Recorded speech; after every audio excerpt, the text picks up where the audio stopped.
and what is up, gang? Thank you for checking out Sledgehammer TV tonight, the go-home show for Survivor Series. That's what they wanted to call this dumpster fire that is Monday Night Raw. Are you excited for anything that's coming? Are you more excited now because of what happened at the end of that show than you were at the start of tonight's Monday Night Raw? Because if you are, I'm here to tell you why you should calm down. It's time to bring the hammer down on tonight's episode of Monday Night Raw right here and right now. My name is Nick Nightmare, and you are watching the Sledgehammer Wrestling Show's Monday Night Raw review. Let's do it. The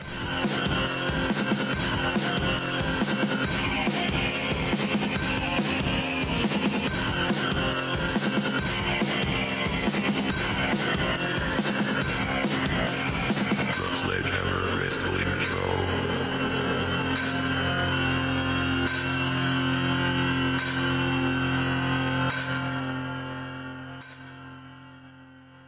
Alright, wrestling fans, thank you so much for joining me. As always, tonight's Monday Night Raw review is brought to you by Audible. Audible is offering fans of the Sledgehammer Wrestling Show 30 days free to try out their service, and will give you one free audiobook as a thank you for doing so. All you got to do is go to audibletrial.com/sledgehammertv right now to redeem. Sign up today, cancel before the 30 days is up.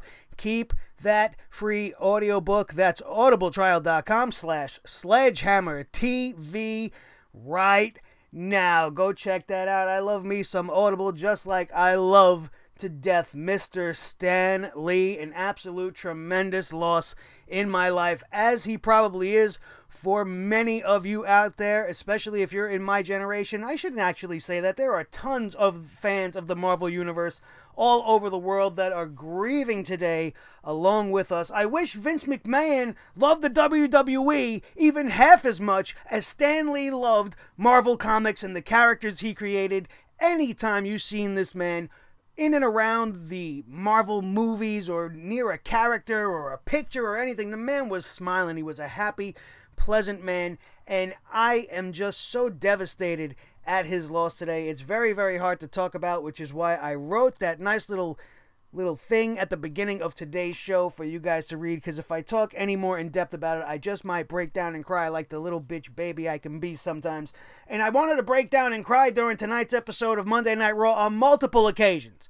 Vince McMahon clearly has no love or respect for his fans or for his show. He doesn't give a shit about what he puts on TV. And tonight is a clear case in point on that. This was a go-home show for Survivor Series. And this is the best you got? You got Jinder Mahal being thrown around by Brock Lesnar. That's the one reason that Brock Lesnar decides to get off his fucking ass and come to work as the Universal Champion, is to throw Jinder fucking Mahal around. What good is this doing anybody? How is this getting you hyped for his match with AJ Styles? Because Paul Heyman had to say a few words to AJ Styles? So now we're all excited? I'm not. This Brock Lesnar, Paul Heyman stuff, as much as I was a fan of it 2-3 years ago, has become the same old song and dance, just a tired, played out, rinse and repeat formula. No matter who the fuck Brock Lesnar is going up against, you hear the same shit from Paul E every time, and it's just tired and repetitive and boring. And the best you had as the cherry on top of Paul Heyman's little segment was to give me Jinder fucking Mahal. No wonder fucking Brock Lesnar don't want to come to work. Would you want to come to work? If Vince McMahon called you up, haha, hey champ, guess what we got for you tomorrow? You're gonna toss around Jinder Mahal. That's bust for business. That's good television. Get out of here with that shit. There was nothing better you could have came up with. What a disrespect to the world champion, AJ Styles. What a disrespect to the main event that is Survivor Series, and a disrespect to the Beast himself. Not that I give a shit, because I don't even want him holding that title right now. But do you want Braun Strowman holding that title right now? I don't think so. Braun Strowman's heat has been reduced significantly. The guy's got no steam propelling him. I watch him now as if he's just another, like, Mark Henry type, or he's just the next Big Show. The guy is just going to toss, flip-flop, back and forth, babyface and heel just to suit the needs of Vince McMahon. And now that Roman Reigns is gone, now we're all allowed to cheer for Braun Strowman. And what do we do to try to get somebody over when they're not getting over the way we want them to get over? We throw Stephanie fucking McMahon in their face. We give them an opportunity to face Baron Corbin dickhead. This is what we want to see? This is not what we want to see. This is desperation. This reeks of last-minute scrambling because they had a whole nother game plan in play that they cannot go with. And then, don't get me started. In fact, fuck that. Let's get started on the women's evolution. This show tonight was very heavy on its women, and I don't mind that if, in fact, it was done right, if it was done properly, and the right women were put in the right positions on the show. But that is clearly not the case. Clearly not the case when you got Sasha Banks and Bayley being forced to compete in the main event of Monday Night Raw for the final spot on the Survivor Series team, and neither fucking one of them makes it on. Because Nia Jax and her cross-eyed cousin Tamina have to get in the ring and ruin everything at the behest of Alexa Bliss, who shouldn't even be near the Survivor Series match. She's being included for what reason? Why do Survivor Series teams need captains that are not going to be part of the match? Absolute garbage. Absolute garbage. Everything you saw tonight in the women's division, including the involvement of the end of the night with Becky Lynch. I know you guys were hyped about it. I see people all over social media. Oh, what a great end. How unique, how different. Becky Lynch busted her fucking nose wide open for a segment that she had absolutely nothing to do with. Think about it, everybody. I know you've seen what I seen tonight. And if you didn't see this tonight, let me set the stage for you guys. We had a segment which did make sense, where backstage at the end of tonight, Becky Lynch would have Ronda Rousey wrapped in an armbar. We don't know how they got there, but the cameras found them, and Becky Lynch had the Raw Women's Champion down in the locker room about to break her arm. Becky Lynch lets her go, and then proceeds to the arena. For what fucking reason? I don't know. She's not carrying her championship belt from SmackDown Live, so she's not going to be out there to rub it in anybody's faces that she's the man. But instead, the man serves as a distraction for the SmackDown Live women to attack the Raw brand. And somewhere along the lines in this melee, Alexa Bliss ran her little ass for the hills, because regardless whether or not she's concussed, she wouldn't have wanted to take in a goddamn slightest little bump. She ran for the hills like the little fairy she is. And then Becky Lynch runs right into the fire. And for her troubles, getting involved in something that has nothing to do with her, her opponent for Survivor Series is not in that ring. Why is she going to fight side by side with all of the women on SmackDown Live that she has consistently been saying she's better than? Let's go one step further. Why is Charlotte Flair out there when last week on SmackDown Live, Paige wanted to announce Charlotte Flair to be part of the SmackDown Live team? She was nowhere to be found. But now all of a sudden she's bleeding blue. She's part of this fight against Monday Night Raw. This was a botch fest at its finest. You got the crowd in fucking Kansas City or wherever they were saying this is awesome, while you got 6 women dressed in blue standing in the middle of the ring doing nothing, staring at each other as if to say, what's the next spot? Am I supposed to hit you? They're all just staring around at each other. Where are the Raw girls? Nothing is going on. What do we do? This is awesome.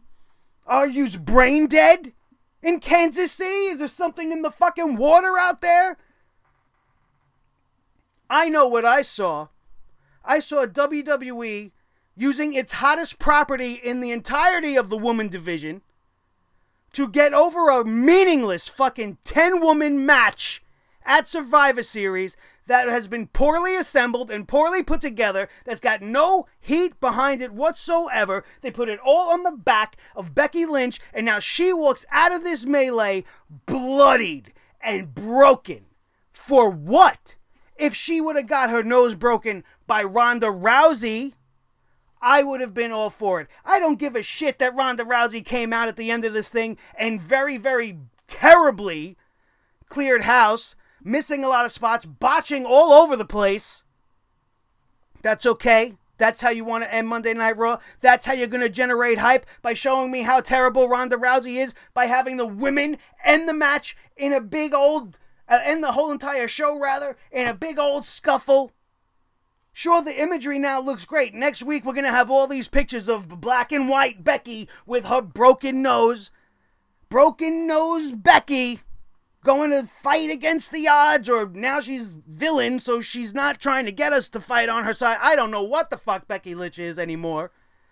All I know is she was used as a pawn tonight. And what she got was a broken face for it. No need for her to be involved. No need for Ronda Rousey to come back out and do anything else.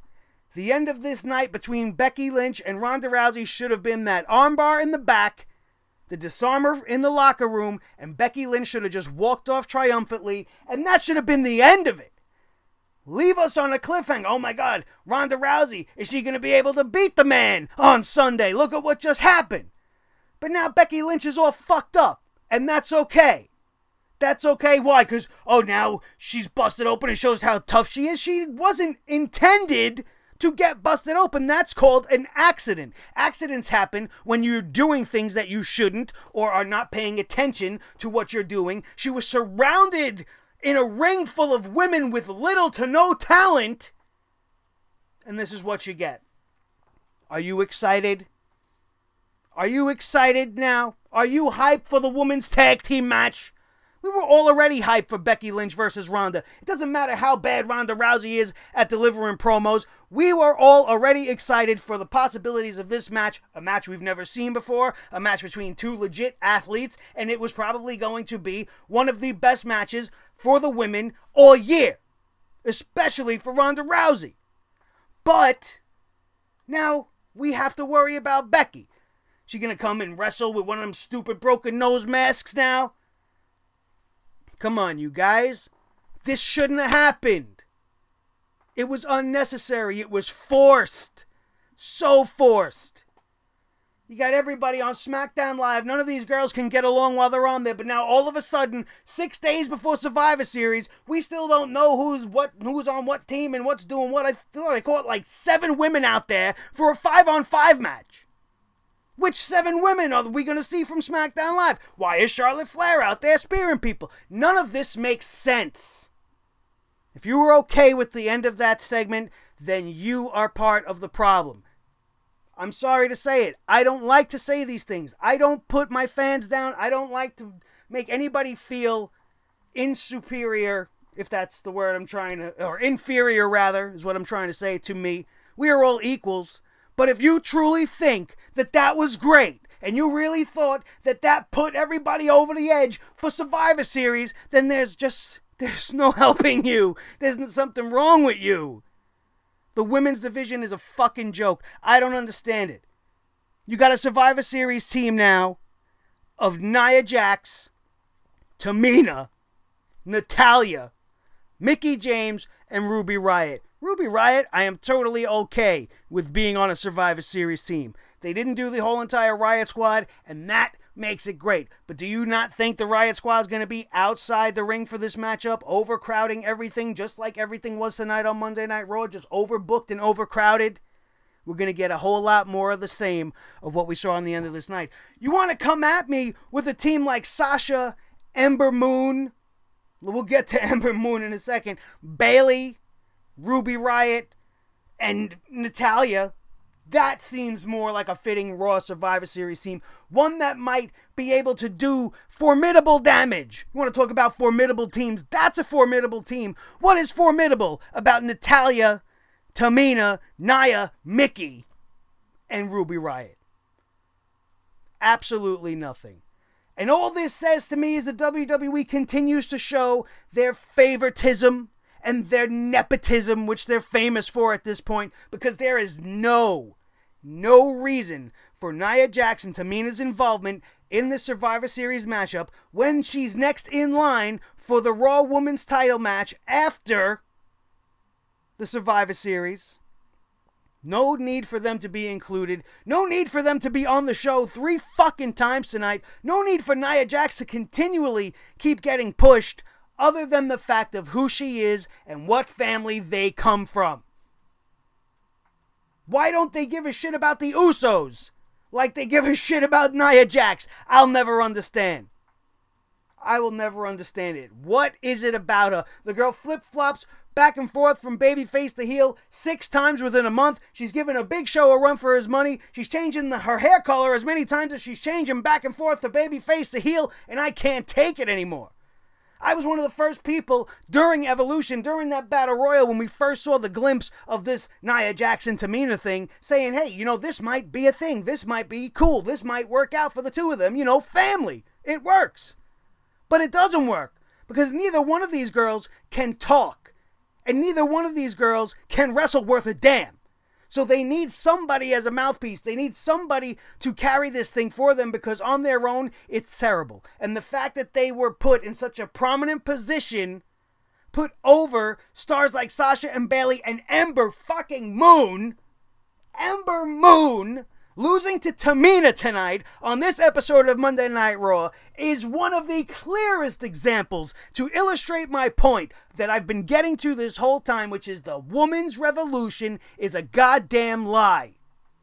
If there was any truth to any of the bullshit that Stephanie McMahon wants to spout, and any of the bullshit that WWE wants to say how great we are, look at us, we're elevating women, you have Ember Moon, a rising star, the possible future of the women's division on Monday Night Raw, if she was handled correctly, losing to a woman who hasn't won a match in 10 fucking years. When was the last time Tamina Snuka won a match? Now you got her beating Ember Moon. I see Vince McMahon's fingerprints all over this. Either it is what I'm saying and it's all that politics and the nepotism and the favoritism, or Vince McMahon really, truly hates Triple H in secret. And this is his way of getting back at the game for banging his daughter and marrying his baby girl and getting his big nose into the family business. He is punishing him because he probably never wanted it for real, and all the shit he says in public is what people say in public, but in private he hates Triple H. There's no other explanation I can have for you. Why else is Asuka absolutely shit on? Why else is everybody from NXT shit on? And it continues with Ember Moon. The girl's got a great look, a great gimmick. She's athletic as fuck. She deserves to be pushed to the moon and back. She should be the Raw Women's Champion. Asuka should be the SmackDown Women's Champion. And that Survivor Series, that's the fucking match we should be getting. With both titles around their waists. And then proud Papa H could stand there and be like, ha ha, yeah, suck it, Vince. That's not what we're getting. You think Vince is going to give that to us? Look at what we're getting. Ronda Rousey versus Becky Lynch. It's acceptable. But what has Ronda Rousey done? She's beaten Nikki Bella. Ooh! Ooh, I'm so fucking impressed. My daughter can beat Nikki Bella most likely. Don't even get me started on them and their challenge to the Kardashians. That's a whole nother fucking show for a whole nother day. We are not talking about it tonight. We are going to take a win where it is, and the fact that we didn't have to see either one of the twins tonight. All right, so let's just take that as a win and call it a day. Did anything truly get you excited for SummerSlam, for Survivor Series rather? That's how fucking pissed off I am about it. They got me confusing my pay-per-views. Look at the men's side of things. Let's get off the women for a second, because tonight's show was clearly a cunnilingus session by the writing staff to please the boss, because Stephanie was coming. So we have to have women everywhere. And all they did was embarrass themselves all over the place. Let's turn focus to the men's Survivor Series for a second. We're going to start with the tag team division. The tag team division is a fucking joke. Okay, we all know this. And the show starts off with this tag team battle royal to decide who's going to be captains of the Raw team. Let's analyze for a second. What is the meaning of a captain? Right? The captain is going to lead the team. Lead the team to victory. What are some of the other duties of a captain? A captain usually picks his team. I remember when you were in school, you had to go to dodgeball. You always wanted to be picked captain, right? Because now you stand next to your gym teacher, and you and your opponent, you take turns and you pick your team. You're trying to pick the best team to bring into battle so that one of you guys will be the last man standing during this dodgeball game. The captain of this team gets no luxury. What is the captain of this tag team Survivor Series team? So hard to even vocalize that. What do they get? They don't get to choose because there's no fucking teams to choose from. So first you book this battle royal to start the show, and then it gets thrown to shit by Braun Strowman and his ridiculousness, right? Only for you to rebook this before the end of the night. Right? And then we get the Glorious Gables win a 3-minute long battle royal. That's how much these guys wanted to be the captains of the Raw Tag Team division that they didn't even try. There was no fucking effort. Nobody gave a shit. It was just, I'm in and I'm out. 3 minutes. 3 minutes. That's how much this meant to them.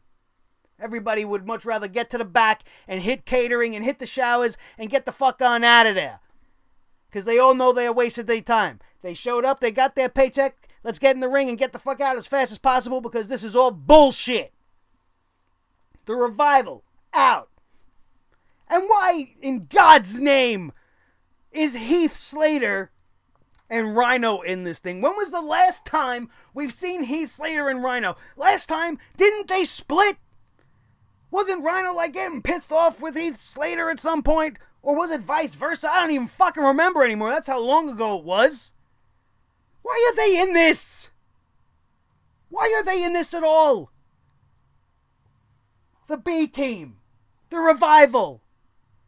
The Lucha House Party. And Rude and Gable. 13 men. Battle Royal. All 3 members of the Lucha House Party eligible to win captainship. For what? Captainship means nothing in this case. Like any of these teams are going to give 2 shits about what Bobby Roode or Chad Gable says. If you combine all of these teams together, you still have a losing record. I don't know how it's possible. But goddamn, it's going to be more losses than wins. Hands down. Total combined.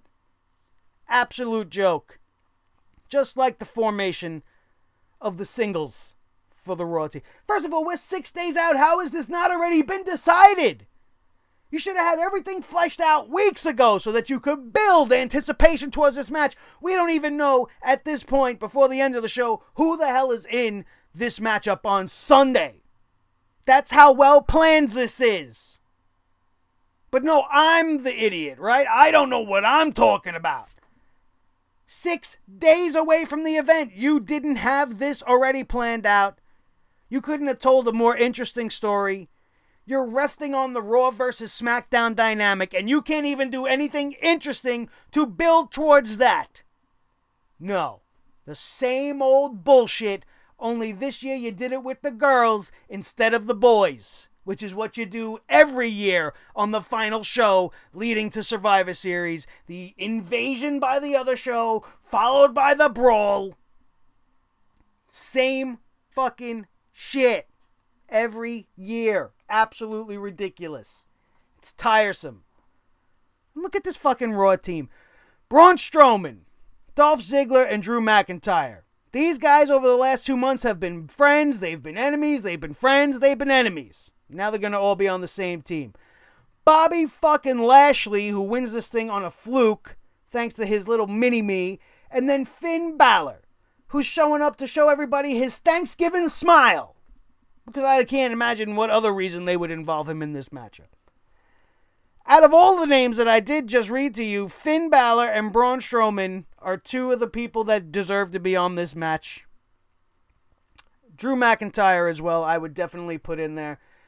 But Ziggler, I'm getting tired of seeing, and Lashley, don't even get me started on Lashley. I'm so tired of talking about it. He could come out with new fucking glasses on, making himself look even more like an idiot, popping his little milk dud head out of that headband even more somehow just by wearing a pair of sunglasses, looking like an idiot, and then bending over, showing the world his asshole again.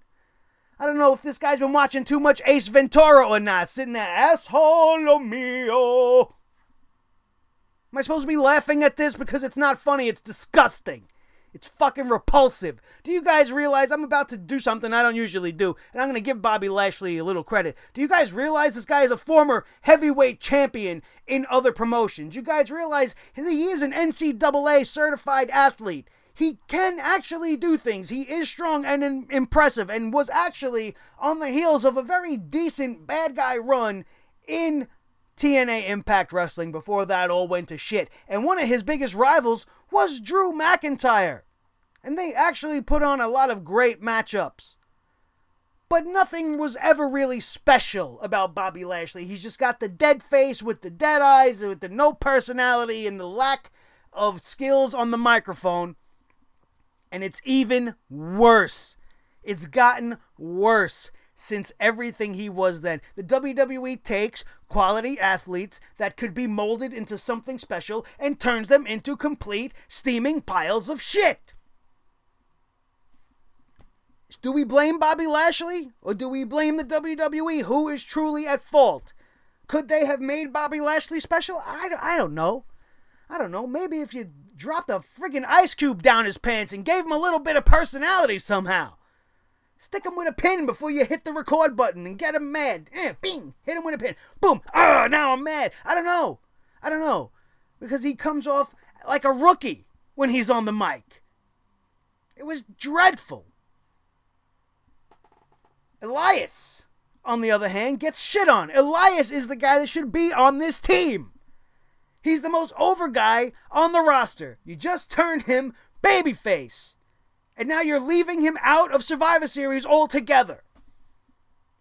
Why, so you can have him come out and have a performance? I'd much rather see him as part of this team trying to win it for Monday Night Raw, being as he's one of the only little highlights every once in a while of the show, when he's not being embarrassed by the writing staff on Monday Night Raw. Tonight, he did a good job. He wanted to actually do something good, and he made me laugh. The one time on tonight I actually enjoyed and laughed was when Elias accused Bobby Lashley of kidnapping Lio Rush, calling him a toddler, saying he's so small he's clearly a child, although we're going back to the little jokes again, the Daniel Bryan jokes from Big Cass, like we're going back down that route.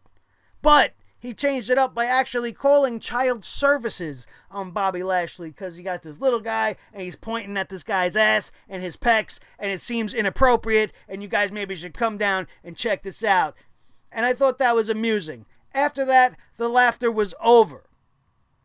Elias would hit the ring. He would have this matchup with Bobby Lashley to determine the final person to be put on this team, and Lio Rush would get Elias's leg outside the ring. He was hiding underneath the ring. You would pop out, grab Elias by the ankle, and prevent him from getting back into the ring before the count of 10. Elias loses by count out to Bobby Lashley, and that is bullshit.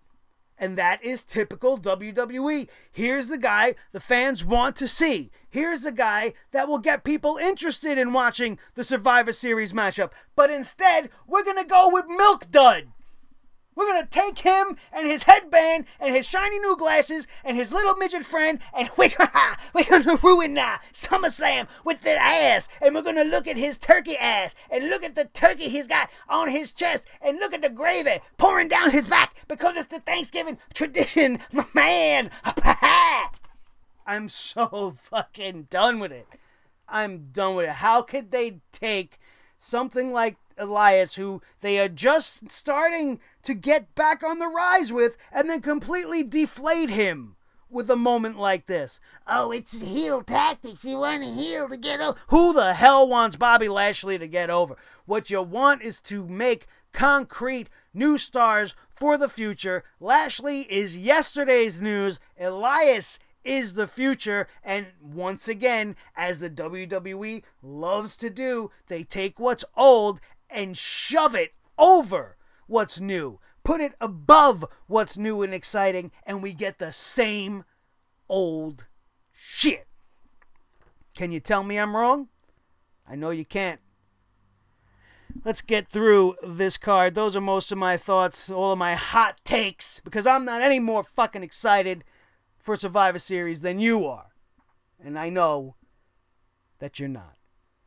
Let's take a quick minute to wish everybody a happy Veterans Day. All of my sledge heads in the armed forces, happy Veterans Day to all of you guys. If you're still watching, hopefully you made it this far and you got with me here through this review. It's an important day, especially in my family. My grandpa was an ex-Navy person, and my cousin Steven is a U.S. Marine, and it's a holiday that we take a little seriously. We like to take a minute to give our remembrance to all of those that we lost and to all of those who still are currently serving or have served ever to protect this United States of America, no matter what state it might be in right now. I want to take a minute to thank you all for your service, no matter who you are, where you are. If you're a sledgehead and you're fighting the good fight, we are always with you, brother. And God bless you guys, and stay safe and happy. And to all of those who we have lost, that's for you, my friends. A moment of silence for each and every one of you. Now, I probably should have did that at the top of the show, but this show got me so hot that I strayed away from my notes just enough to forget to include the open, which should have been for the veterans of the United States military, and we now have that underway. We talked about the tag team battle royal that ended in a no contest, only to have Braun Strowman interrupted by Stephanie McMahon, interrupted by Ronda Rousey, which made fucking no sense, and is just more of my proof of me telling you guys that this show was way too woman heavy. Stephanie McMahon is in the ring trying to settle things with Braun Strowman, and Ronda Rousey decides to come out to tell the world that she's tired of hearing Becky Lynch's shit. For what fucking reason was this happening? It seemed very out of place, and it didn't matter. It didn't mean anything. Becky Lynch, if you ask me, is winning the war of words because she's much better at cutting a promo. And then you got Baron Corbin coming out, which was, again, unnecessary, nonsensical. Stephanie McMahon just decreed that they can't touch each other until after the Survivor Series, and now out comes Baron Corbin to agitate the big monster among men, only for Braun Strowman to call him a lapdog, and at Survivor Series, I'm gonna neuter you. That's the best they got. That's your build for Survivor Series, and that's your build for Strowman versus Corbin. Strowman is gonna neuter him because he's Stephanie's lapdog. Fantastic. More of that 5th grade juvenile bullshit backyard humor that Vince McMahon is so full of. Ha ha! He said neutered. He's gonna cut off his balls. Ha ha! Not like my grapefruits. Ha ha! Absolute garbage. Tamina with Nia Jax defeats Ember Moon in about 8 minutes, which was absolutely disgusting. Seth Rollins and Dean Ambrose, we didn't talk about this, mostly because I don't really fucking want to. Dean Ambrose was uninteresting, uninspired, seemed like he was reading off a cue card, looked ridiculous. I don't know why. For some reason, he just looked like he wanted to be an old school friggin' wannabe Eminem from the mid-90s somewhere, just standing there, back and forth doing all this. He looked like he was shooting a rap video in the back with the cool red car in the back and the flames in the trash can and all in the backstage. You got him standing over by the trash, out there by the dumpsters, because that's probably what the WWE really thinks of Dean Ambrose. God knows that's what they treat him like. You guys might have enjoyed this. I was very disinterested. This whole ship has sailed with me already based off of the fact that I just don't care to see it anymore. I wanted to see it months ago. Now you're only going to it because of Roman not being around, and I could care less. I can care less. You derailed Dean Ambrose's momentum the minute you put him in that friggin' flak jacket. You did the same thing to Seth Rollins, and now they're two stale old acts that are going to be fighting for the Intercontinental Championship after Survivor Series. So you started a feud that's not going to be included at Survivor Series to go on after Survivor Series, which only tells me, and my wrestling brain that Dean Ambrose is going to be the reason for Seth Rollins to most likely lose to Shinsuke Nakamura at the Survivor Series. But there'll be more on that in our Survivor Series preview and predictions, which will be coming your way this weekend as usual. Corey Graves, Mr. Lemonface, right? He's in the fucking ring. He introduces Seth Rollins. They want to talk about Shinsuke Nakamura on Sunday. Seth Rollins says he's going to be ready for Nakamura on Sunday, but tonight I want to know why from Dean Ambrose. Tonight he wants to know why. Last week he wanted to know why. The week before that we wanted to know why. You know what we found out today? Nothing. You know what we still don't know? Why? Because Dean Ambrose came out and just wanted to say everything he's already said a million times over during the first time he did this. Oh, the Shield was a brotherhood, but they were holding me down. I didn't care, man. And then he's got to take his little flak jacket. He's going to pour some apple juice or whatever it is all over it to make it look like he's pouring gasoline on the jacket. And then he's going to throw it in the fire. And the fire doesn't even blow up any higher. That's how I know it wasn't even gasoline, because the flames didn't even go poof. So bad on the effects team for not even make it seem real. But everything just was disingenuous. I was not caring at all. Seth Rollins didn't even seem to give a shit on the inside of the ring as he's watching this thing. His facials were not concerning, or he didn't really seem to care until towards the end, where he walked out all mad, leaving me to assume that he's going to be chasing down Dean Ambrose before the end of this night, or he was en route to finding Dean Ambrose to confront him physically. But that was it. That's all they had for Seth Rollins. That's all they had for this feud. A little disrespectful to Shinsuke Nakamura. Oh, I'll be ready for Shinsuke. I want to talk about Dean. Awful. All for Dean to say that the Shield was making him weak, and the burden of watching his backs made him weak. And now he's going to take the past and burn it down and set his Shield jacket on fire. Absolutely retarded. He set himself on fire, figuratively speaking, when he came back and the WWE extinguished him. And now, because you want to have him standing next to a can of flames, you think I'm going to give a shit? Why don't you just give him a fucking stick with a marshmallow and call it a day? Let's watch Dean Ambrose toast marshmallows. That'll be a lot more interesting to me. Because what he said was generic and meant nothing. Meant absolutely nothing. Uninteresting. Just like the whole package for Kurt Angle. We had a video package talking about Kurt Angle and how heroic he was and this and that. And then Drew McIntyre is going to come out and just absolutely shit all over Kurt Angle, saying he saw Kurt Angle cry. He's seen the fight fade out of the eyes of Kurt Angle. And some of that stuff is great, you know, but do you care? It's about Kurt Angle. Like, Kurt Angle's not on the show tonight. I don't want to see him back in the ring, so I don't want to see him furthering any kind of business with Kurt Angle, and I really was just uninterested. This had nothing to do with anything coming up. Kurt Angle has nothing to do with the Survivor Series team, so talking about his win against Kurt Angle last week was just unnecessary to me.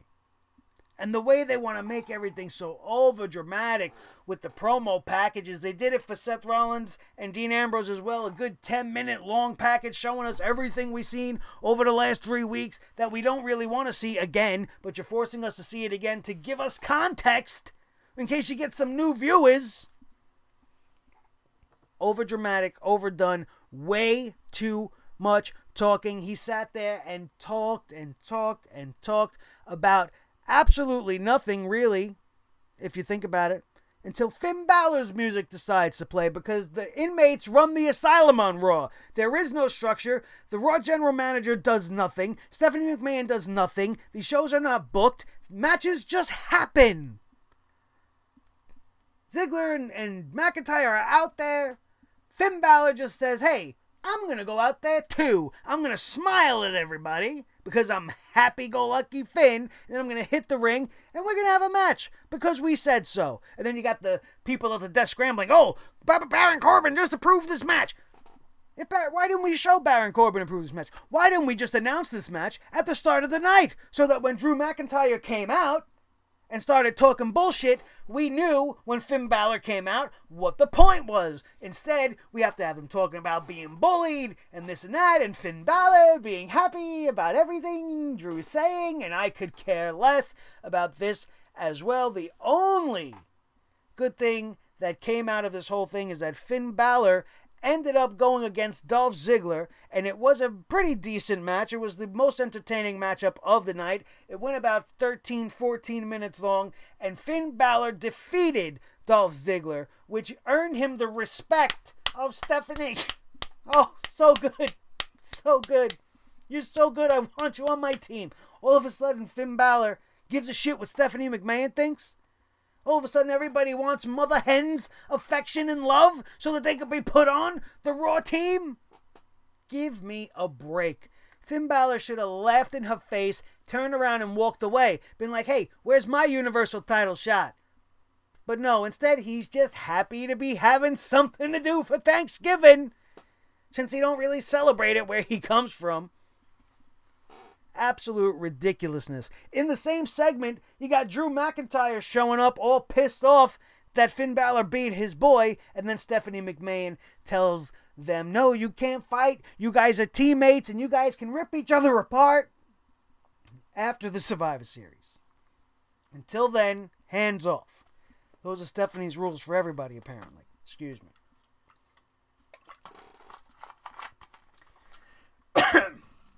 This happens occasionally on a Monday night when I get all riled up and they get me fired up to the point where I'm screaming and doing impressions and getting all pissed off. This is what Raw brings out of me. And that's why the hammer comes swinging. Swing it harder than ever, especially when we got to see Stephanie McMahon. All night long. And I could care less. She tried to motivate everybody, telling Ziggler that they'll have the opportunity to get revenge on Shane for winning the World Cup, which is another absolute ridiculous story that they're going with, and I could care less where it's going to end. I just want it to end sooner than later. Just like this segment couldn't end quick enough. Then we go to Charlie Caruso in the back with Ronda Rousey talking about how Becky Lynch says she's the man. But she's not just a man, she's a millennial man. She's a millennial man. And I got this written down here. She says, you're a skinny jeans wearing, V-neck sporting, avocado toast munching, wing shoe wearing, millennial man with a bubble wrapped ego and a porcelain self-perception. Do you think Ronda Rousey thought that up herself? Absolutely not. Do you guys know that Ronda Rousey is the same age as Becky Lynch? You want to get smacked in the face with some reality? You're going to have Ronda Rousey go out there and make a generational dig at a girl who is only one day older than the other. Both of these girls were born the exact same year. Ronda Rousey's a millennial too. It's just proof and shows you guys that they don't even do their research. They just write this shit. They think it sounds cool. They wanted to give her something to sound cool, and end up you make her look like an idiot. And then you want to alienate probably about half your audience. You know, everybody that's probably younger than me, anywhere from the ages of 35 and below, most likely are millennial men.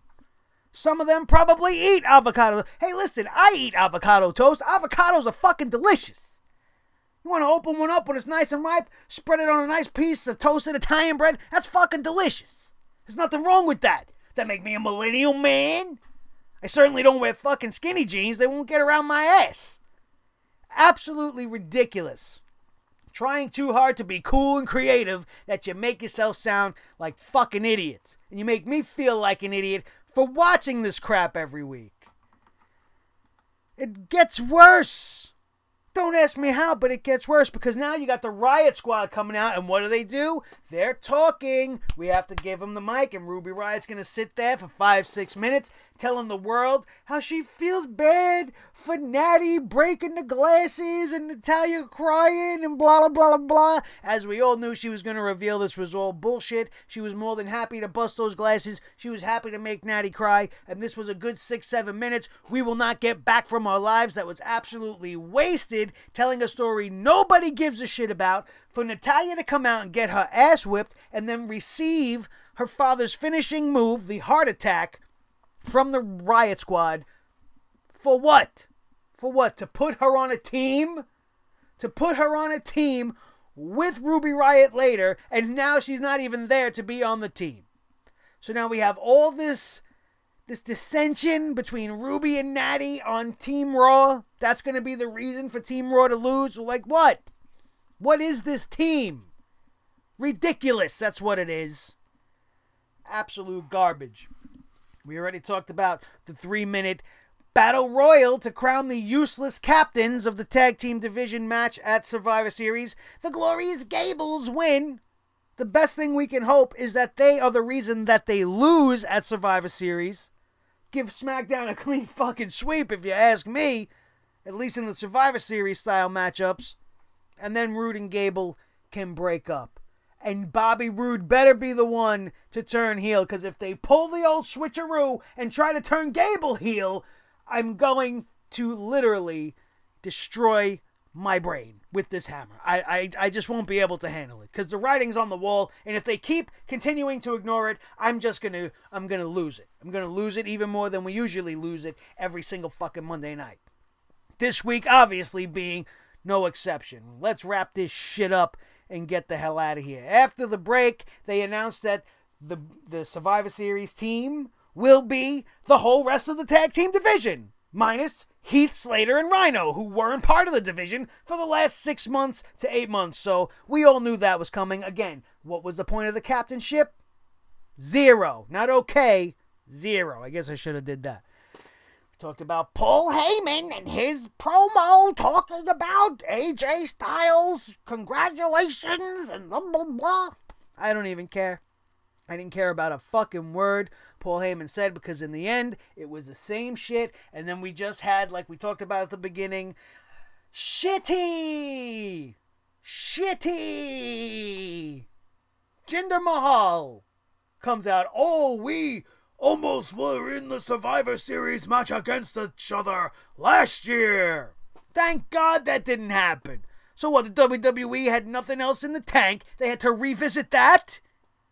It's scary to think that 1 year ago from around now, that was even on the table. That there was even a graphic put together for that match. And now here we are a year later, and they got Brock Lesnar in the ring with Jinder Mahal, and I'm not supposed to want to fucking bash somebody in the face, right? Right?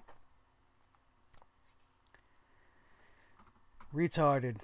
Bobby Lashley with Lio Rush versus Elias for the final spot of the Survivor Series team. We talked about Lashley wins a very short match due to the interference of the little rascal Lio Rush.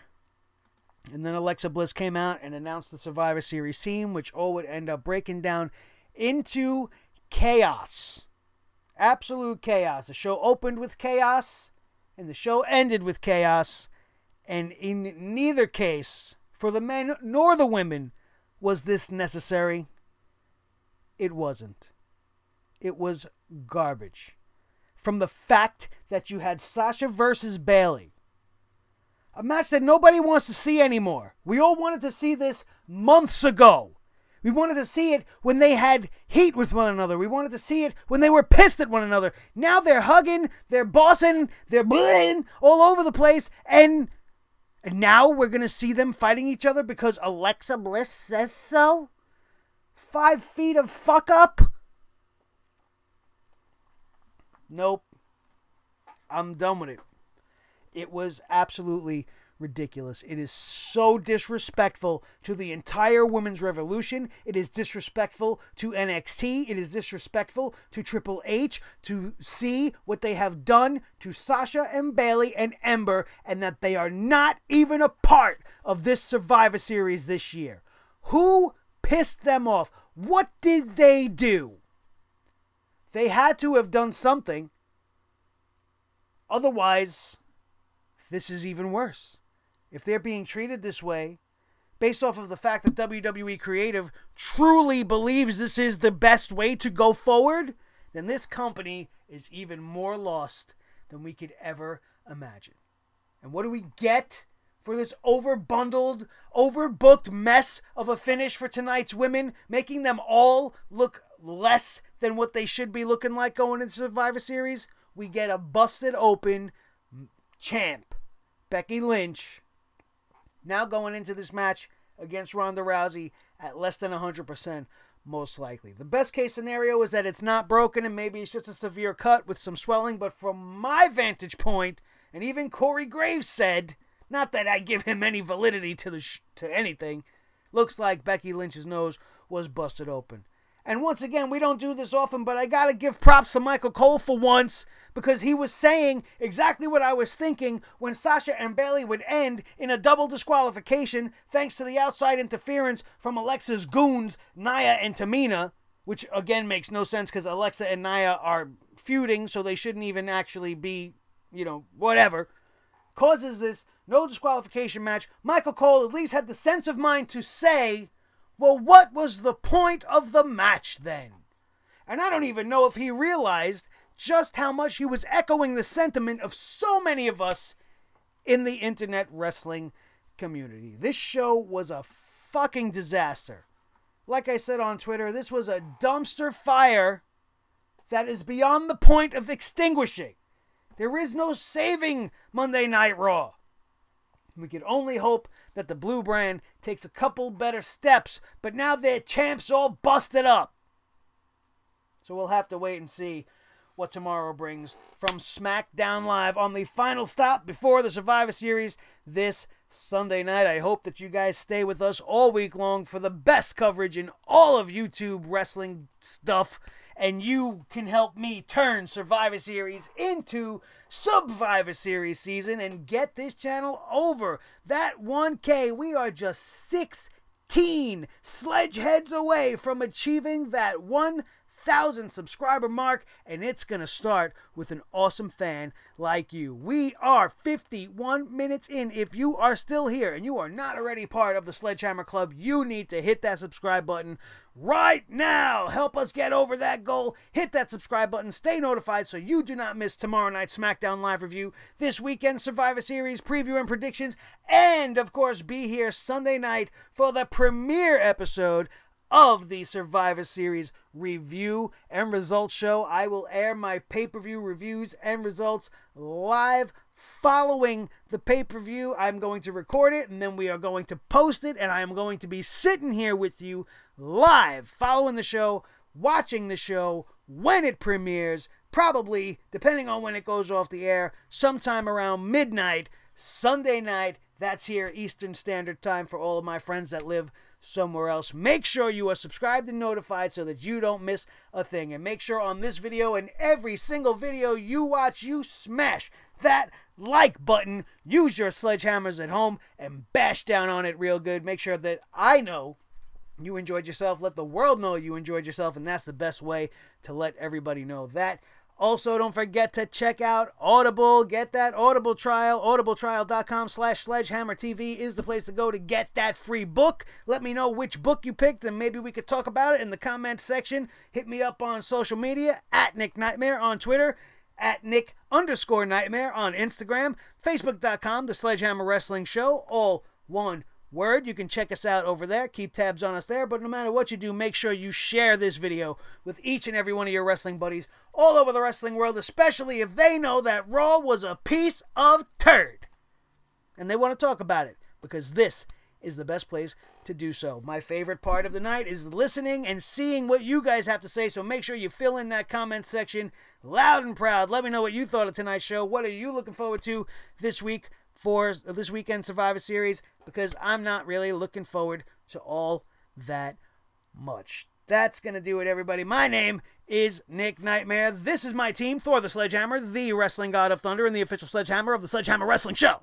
And his tag team partner, the World Heavyweight Champion of all the microphones in all the world, Mr. Blue, the Snowball Microphone, here with you. And thank you guys always for being a part of the Sledgehammer Wrestling Show, and I couldn't do any of this without you guys. You mean the world to me, and I love you all so very much. That is going to do it, and we are out of here, and we will see you tomorrow night for SmackDown Live right here on your new favorite wrestling show, the Sledgehammer Wrestling Show, right here on Sledgehammer TV. Stan, the man, rest in peace, brother. Excelsior.